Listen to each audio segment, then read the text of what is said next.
U do'sti bilan birgalikda mototsiklda Janubiy Amerika mamlakatlari bo'ylab sayohatga chiqadi. Eng muhtoj Leprozoriy qayerda joylashganini aniqlash maqsadida. Ular Chilidan sayohatni boshlaydilar, ammo u yerga yetib kelgach mototsikllari deyarli darhol buziladi. Shundan so'ng ular avtostop, yashirin yo'lovchi sifatida yoki piyoda harakatlanishga majbur bo'ladilar.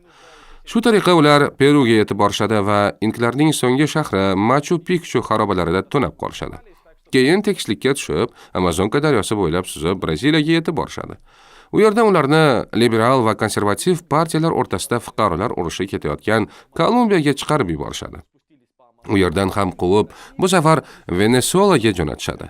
Do'sti o'zini yetarlicha malakali deb hisoblab, mahalliy mahov kasallari shifoxonasida ishlashga qaror qiladi. Ernest esa Miami orqali Buenos Airesga qaytadi.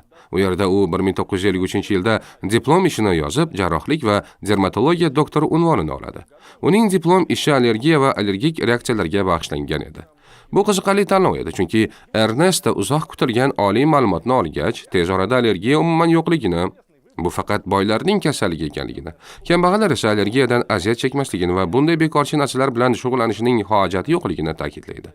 Imtihondan so'ng ko'p o'tmay Ernest Janubiy Amerika bo'ylab yangi sayohatga yo'l oladi.